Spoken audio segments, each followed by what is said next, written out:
All right, my foot's healing up. Let's get back to work. One of the first things that we're introduced to in Pinon 1 are the leg shifts. You have the back leg shift and the front leg shift. You can practice these up and down the floor, and the whole point is to suddenly face a new direction with some balance and stability. You're standing, but you're grounded. So what we want to keep in mind is when you take the step, you have to land at just the right spot so that as you twist, you're in a solid stance. A forward stance shouldn't be too wide or too narrow, too long or too short. So you got to get the foot in just the right position. Now the front leg shift shows up near the beginning of Pinon 1. After our outward, upward, inward block combination, a threat's coming from the east wall. We're going to fake a step forward and twist into our block. The twist adds power to the block. The foot position gets you in a good position for balance and stability, still standing, facing this new direction. And the step works as a juke. It's a fake. But you'll see that this footwork is the front leg shift.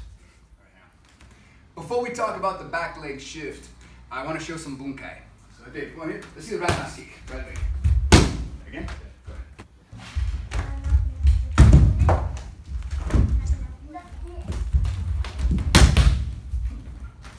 Okay. So go back, look at those takedowns, and pay attention to my back foot. That was the back leg shift. Were those the best takedowns for those situations? Maybe, maybe not. But they do work, they are effective, you need to learn them, and they require the back leg shift. And other techniques require the same footwork and the same twisting motion too. So the back leg shift is introduced near the end of the form. We have our thrust punch and elbow smash, and now someone wants to come up and punch you to the back of the head from here. Full speed, hit me. You got your shoulder in your hand to protect yourself. Now at this point, you're at the late phase of the fight. You're gonna have to defend yourself from here, but at least you haven't been punched yet. If you have a little bit of extra time, we're gonna add the back leg shift. Now when the punch comes in, bring it. You have some defense, and you can twist into the new direction with some stability. So we're already here, we might as well show the end of the form, what it looks like. First off, remember that forms are not realistic fights. They're exercise and they're meant to introduce new ideas and new techniques. In a real life fight, if you're here, you're trapping or whatever, keep this hand up because he's going to be punching with his other hand. For the form, we're not worried about that. So what I'd like to do, Walker, if you don't mind, can you move the camera all the way, keep going, keep going, keep going, keep going, all the way, all the way, all the way. I want you guys to see that we're still in the same position, but I just want to see we're going to add from another view, and we'll go this way a little bit so they got some view on this side. So now we just got this punch. We throw our trap. We're just focusing on the footwork for the new technique.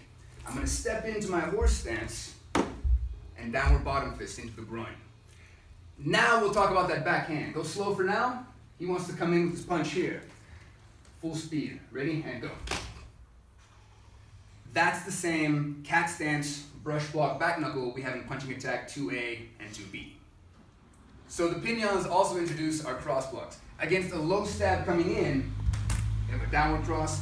Against a high stab, we have our upward cross. Now, I don't like these blocks. I'm going to talk about them more in our next video. For now, practice them slow as a thrust motion to make sure your hands are in the right place, your fingers are correct, but start thinking about them realistically as a snapping motion. Next thing is the side-to-side punch, which comes up in Pinon 1. If someone knows how to fight, they're going to know how to take a punch to the stomach. Dave, stay right here, put your arms up. I'm just going to hit you in the stomach. Inhale, contain, your turn, bring it. My turn, inhale, contain, bring it. Good. Stay right here, relax. So how do you deal with somebody who knows how to take a quick shot to the gut? You hit them when they're not expecting it. And that's the point of the side-to-side punch. Move a little closer this way.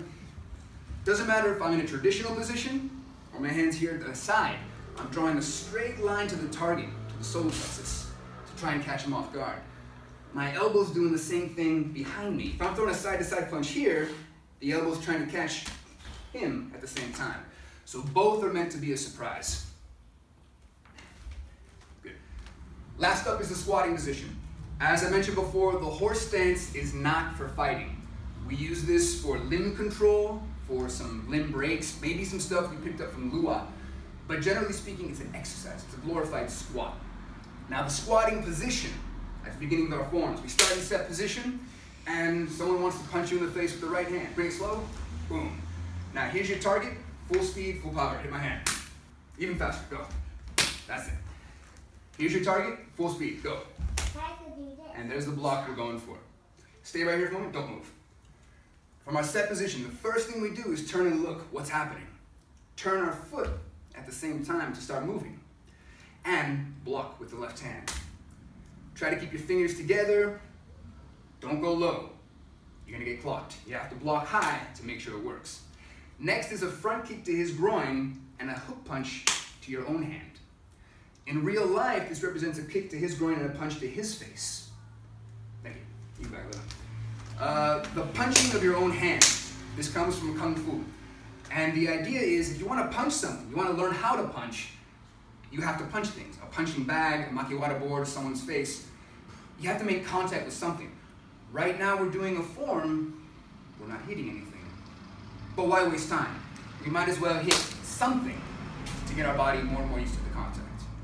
So, without a partner, the squatting position. We begin in set position, turn, look, and block. Kick and punch. Back to your horse stance with an upward cross block. Hands back to the ribs. And then the form actually begins. At the end of the form, we finish in the same horse stance. The right foot always comes up to the left foot, set position. Why the right foot?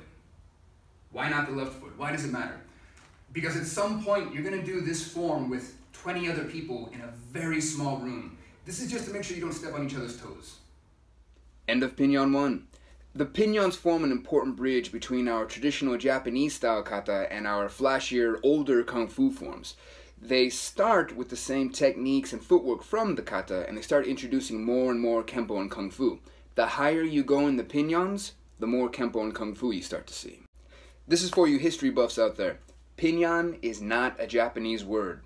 I've been living in Japan for 10 years, please don't tell me it is. Pinon comes from the Chinese word pinyan. I'm so sorry for that gaijin pronunciation. And it's a way of wishing someone to be safe when you say goodbye to them. When the Japanese kata were created in Okinawa, they were given the name Pinon as a way of showing respect to the Chinese arts which they came from. Those were the forms Seijo Emperado saw when he decided to take that name and give them to the Kaji-Kembo forms, which are completely different from the Japanese Pinons, by the way. The Chinese writing for Pinon is read in Japan as Heian, so if you know anybody who does traditional Japanese kata, they're probably going to call their forms Heian. If you talk to a Japanese person who knows about karate, they probably heard the word Pinon, but most people in Japan have no clue what Pinon means. So that's all for today, guys. Thanks for watching. Please click like, share, comment on Facebook and YouTube both. It's a great way to show support. In our next video, we're going to talk about those cross blocks, which, as I said before, I really don't like, but they're there for a reason. Have a good day.